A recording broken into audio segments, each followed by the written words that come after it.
Cette vidéo est un coup de gueule contre YouTube, parce qu'ils me font chier. Vous savez, avant de me lancer sur cette chaîne, j'avais une chaîne, enfin une ancienne chaîne, qui s'appelle Dark Angel le Sage, où je faisais des montages what the fuck, qui n'ont aucun sens, que je faisais sur un coup de tête. D'ailleurs, faut que je pense à les réuploader sur cette chaîne. Et l'une d'entre elles, si c'est ça, l'une de ces vidéos, oui, l'une de ces vidéos, c'était justement un montage sur Franz Reichelt. Pour ceux qui ne connaissent pas, Franz Reichelt, c'était un inventeur autrichien qui est mort en testant son invention, qui était un manteau parachute. C'est littéralement ce à quoi vous pensez. Voilà, il l'a testé sur la tour Eiffel, ça n'a pas marché, résultat, il est mort. Ça a eu lieu dans les années 10, mais ça a été filmé. D'ailleurs, la vidéo est visible sur YouTube. Et donc, moi, j'ai fait une parodie de cette vidéo. Cette parodie.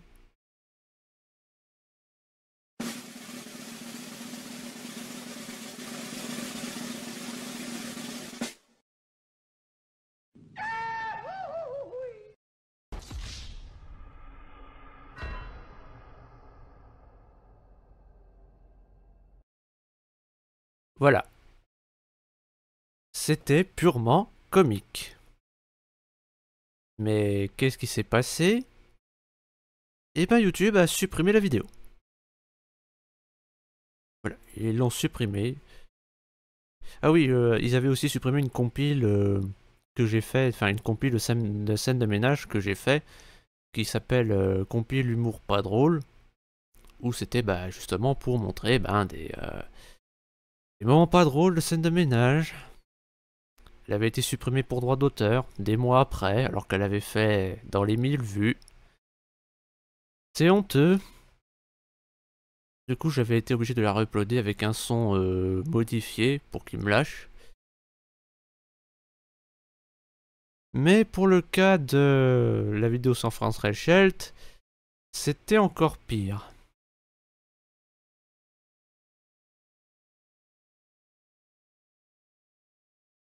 Parce que cette vidéo avait été supprimée pour contenu violent, enfin, non, pas pour contenu violent, pour suicide et automutilation. Alors j'avais contesté la décision en disant que non, je n'avais pas enfreint cette règle parce que soi-disant, oui, enfin non, soi-disant, non, c'est vraiment marqué dans le règlement, il ne faut pas mettre de contenu sur le suicide ou l'automutilation, ou du moins il faut faire gaffe avec ça. J'ai donc dit que non, ma vidéo, c'était pas du suicide ni de l'automutilation, et je leur ai dit, laissez-moi remettre ma vidéo. Si je dois la mettre en 18+, je la mettrai en 18+, si c'est ça le prix à payer, mais s'il vous plaît, remettez ma vidéo. Alors ils l'ont remis, et comme prévu, c'était en 18+, alors jusqu'ici, tout allait bien, j'avais juste à serrer les dents, mais quelques mois après, ils l'ont re-supprimé, pour la même raison. J'ai donc recontesté la décision, pour les mêmes raisons, mais cette fois-ci, ça n'a pas été approuvé. Pire encore, je m'étais pris un strike. Pour ça. Et c'est pas fini, parce que j'avais dit justement, dans mes justifications, que je suis pas le premier à avoir fait une vidéo comme ça, je suis pas le premier à avoir fait une parodie sur ça, mais que bizarrement, les gens qui ont fait ça, eux, ils leur ont rien dit. Et puis même la vidéo d'origine, les personnes qui les ont divulguées, enfin qui l'ont divulguée, on leur a rien dit non plus. Alors pourquoi moi, on me fait ça? Après bon, ça m'a saoulé. Vous voyez, je vous disais, l'appel a été refusé. Parce que oui, ouais, faire une contestation et faire appel, c'est pas la même chose. J'avais oublié ça.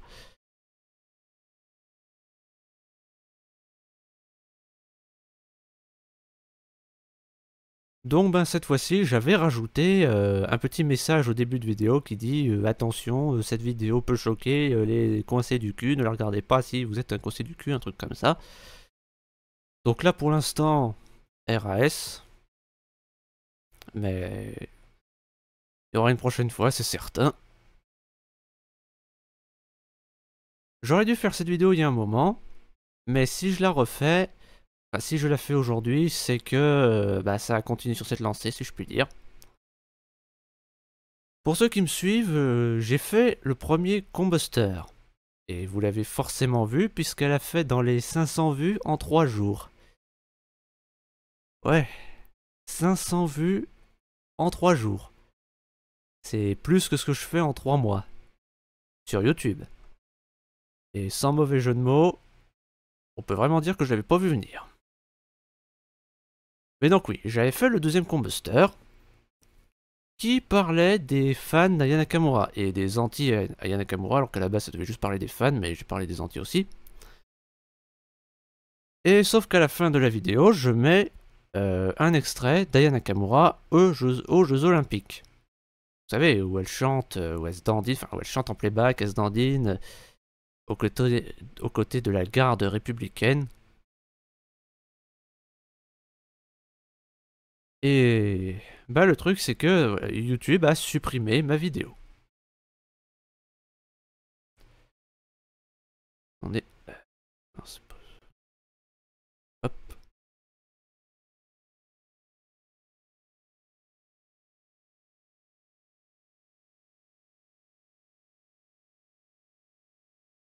Prends ton temps.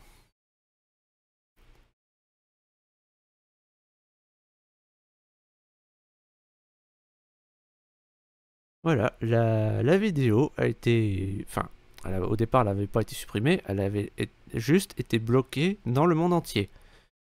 Parce que j'avais mis un extrait d'Aya Nakamura. Un extrait de 29 secondes de la chaîne de France Info.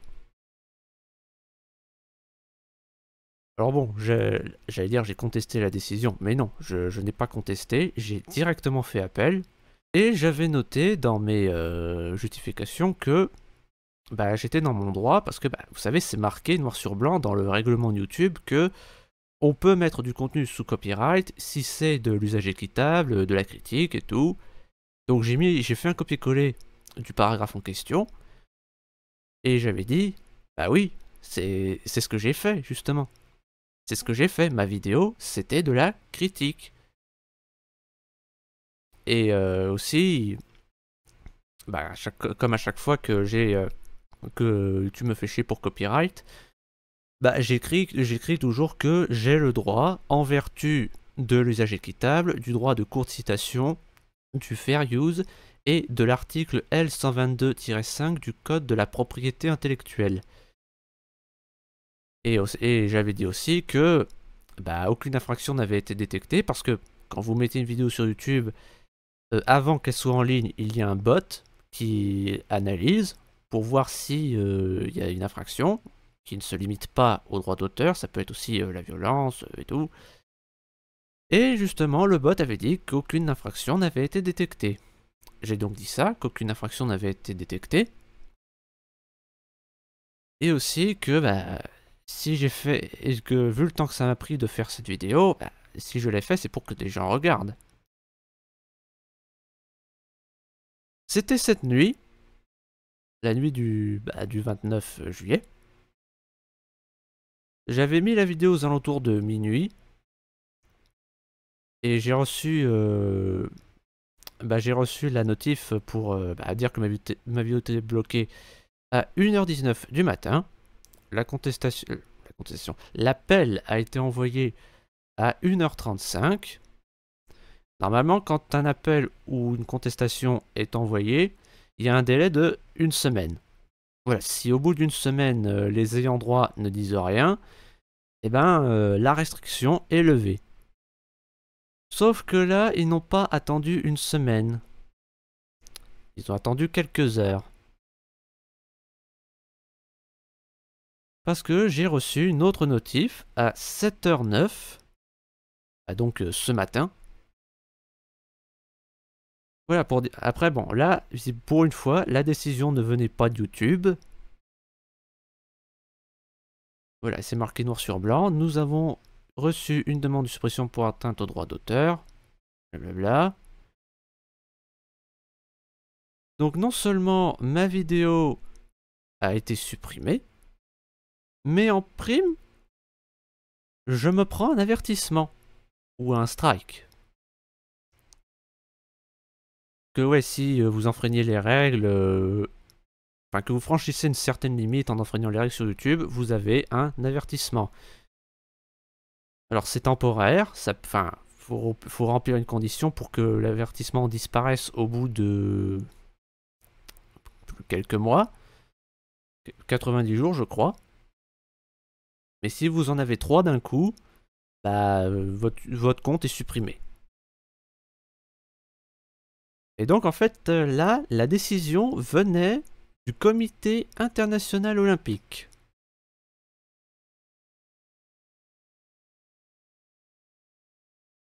Voilà, c'est ces fils de pute qui ont fait supprimer ma vidéo. Et je ne sais même pas pourquoi. Je veux dire, le Comité international des Jeux olympiques, ils sont pas là pour de la musique, ils sont là pour du sport. C'est n'importe quoi. Du coup, je leur ai envoyé un mail bien salé pour me venger, où je leur ai dit: vous êtes vraiment des enculés, vous supprimez une vidéo que j'ai mis des heures à faire juste pour 29 secondes d'une vidéo qui n'est même pas la vôtre, alors que j'étais dans mon droit. En plus, votre domaine c'est le sport, pas la musique. Avant, j'aimais pas les Jeux Olympiques, mais maintenant, je hais les Jeux Olympiques, tout comme je vous hais. Allez en enfer. Et sachez que au départ, je voulais faire ce message en plusieurs langues, mais je ne ferai pas cet effort.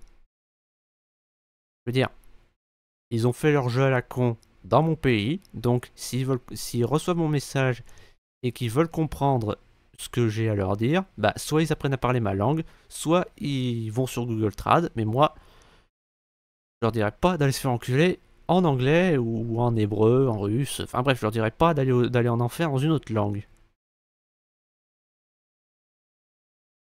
Et quand j'étais allé sur YouTube Studio, je suis tombé sur ça. Voilà, comme je l'ai dit, suppression pour droit d'auteur, l'avertissement.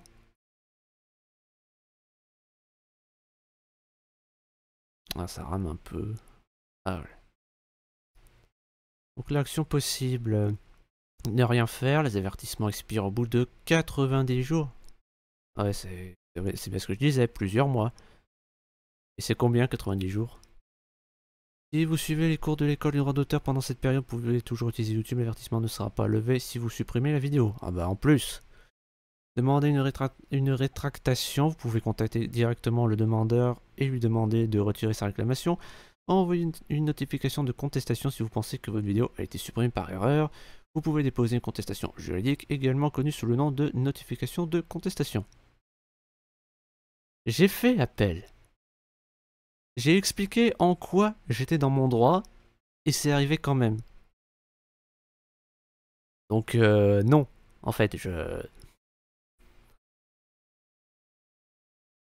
je suis pas trop d'humeur. Enfin, déjà, quand on voit le résultat, bah, je sais à quoi m'attendre. Mais aussi, je ne suis pas trop d'humeur à parler à des murs. Surtout qu'en plus, je suis portugais. Donc les murs, je suis censé les construire, pas leur parler.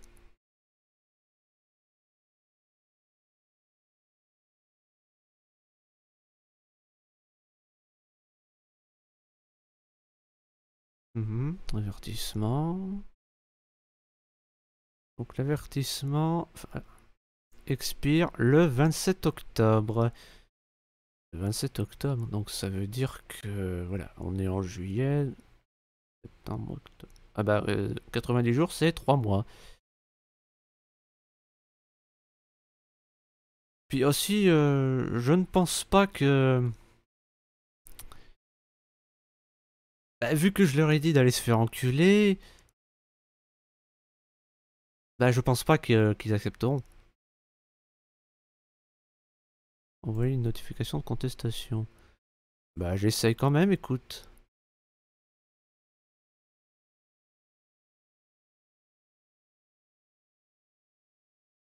Ouais, non, en fait.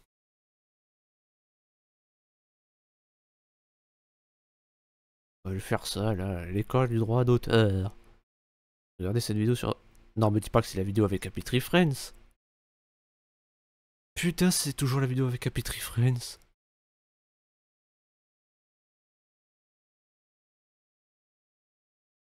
Si vous regardez MJ Fermella, vous connaissez cette vidéo. Parce que... Il en a parlé dans sa vidéo où il critique, enfin, où il dénonce le copyright. Ouais, c'était à l'époque où il disait des trucs sensés. Donc, je sais à peu près à quoi m'attendre. En fait, tu es censé avoir des bonnes réponses. Enfin, tu es censé répondre vrai, mais selon leur raisonnement. Donc, vous devez demander à YouTube l'autorisation d'utiliser le contenu que les autres utilisateurs ont publié sur le site. Ah non. Parce que comme je l'ai dit, on a le droit de mettre du contenu sous copyright grâce à certaines lois. Et ces lois, c'est l'usage équitable, le droit de courte citation, le fair use ou l'article L222-5 du Code de la propriété intellectuelle, qui stipule qu'on a le droit de mettre du contenu sous copyright si c'est de la critique, de l'analyse ou de la parodie, ou éducatif. Les remixes et autres mixages ne peuvent pas porter atteinte au droit d'auteur, vrai. Le contenu est disponible sur internet, cela signifie qu'il appartient au domaine public, je peux donc le mettre en ligne sur YouTube. Oui, non, ça c'est pas vrai par contre. Pour déterminer si je peux utiliser un contenu protégé par des droits d'auteur sur YouTube, si je dois mettre en ligne dans mon compte et atteindre de voir si Content ID bloque un élément non autorisé. Ouais. Vous devez avoir au moins 3 bonnes réponses sur 4 pour valider le cours des... Putain. Mais sans déconner. Ah ouais, donc c'est bien ce que je dis en fait. Tu dois bien répondre seulement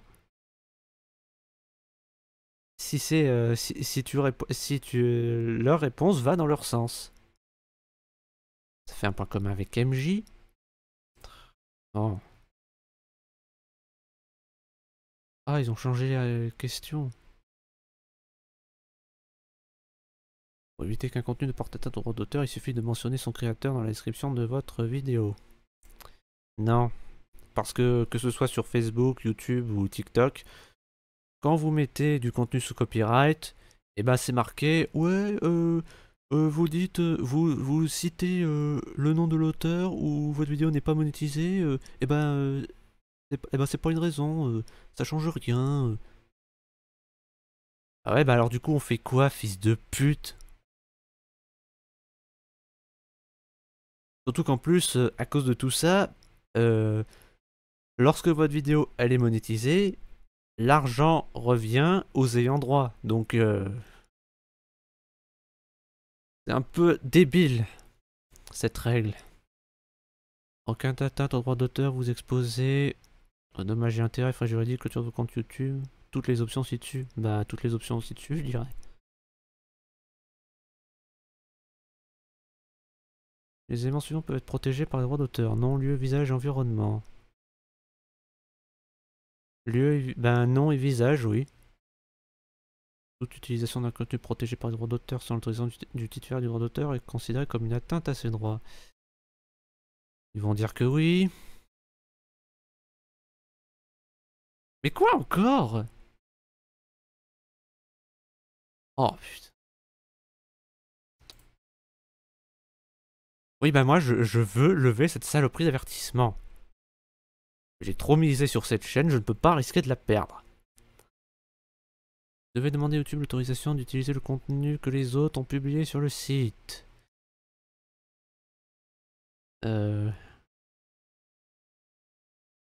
Oh.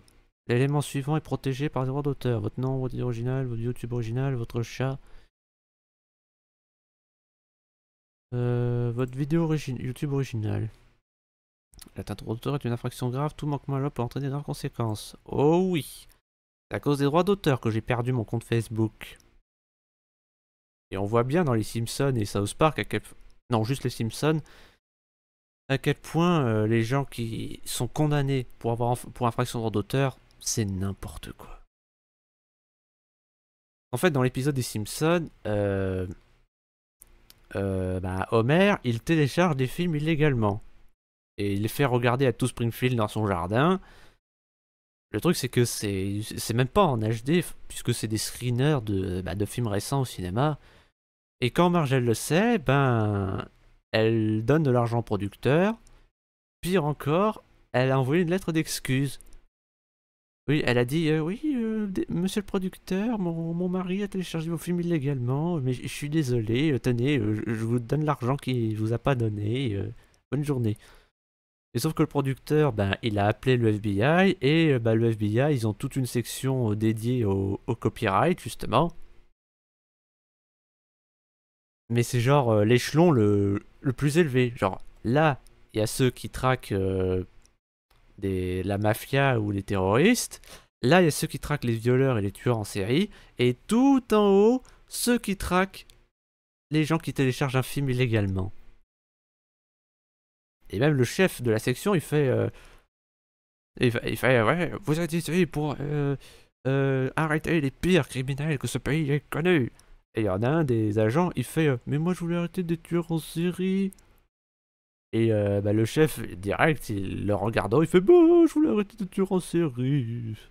Et Homer, il finit en tôle et en cavale. Enfin, il s'est échappé, donc il a fini en cavale. Pour ça. Ouais. Ça m'étonnerait pas qu'un jour ce soit comme ça en vrai. Bref. N'importe qui peut envoyer une réclamation pour atteinte au droit d'auteur au nom d'un tiers. Alors oui, et ça, MJ Fermila l'avait dit dans sa vidéo. Tu peux signaler une vidéo pour droit d'auteur alors que tu n'es pas justement auteur du matériau d'origine, tu n'es pas ayant droit, et que justement, quand ils font ça, quand tu fais ça, YouTube ne demande pas de preuves. Vous avez validé les cours de l'école du droit d'auteur. Ah, vous voyez, c'est ce que je disais. Ah voilà, mais en plus, voilà. Et en plus, t'es obligé de faire ça pour lever l'avertissement. Mais sans déconner quoi. On est où là? On est où?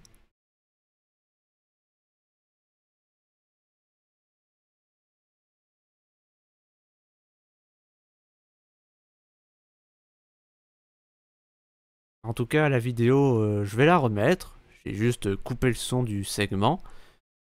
Et si ils me font chier quand même, je modifierai le segment encore. Mais moi, si je me suis fait chier à faire cette vidéo, c'est pour que des gens la regardent. Donc, je vais mettre la version modifiée, la version censurée.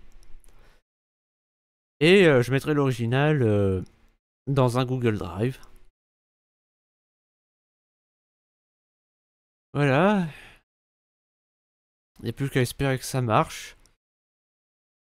Et le comité des Jeux Olympiques, allez en enfer.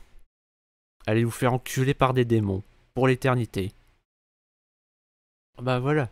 À peine je mets cette vidéo en ligne, on me la bloque déjà avant que quiconque ait le temps de la voir, pour les mêmes raisons, alors que j'ai coupé le son.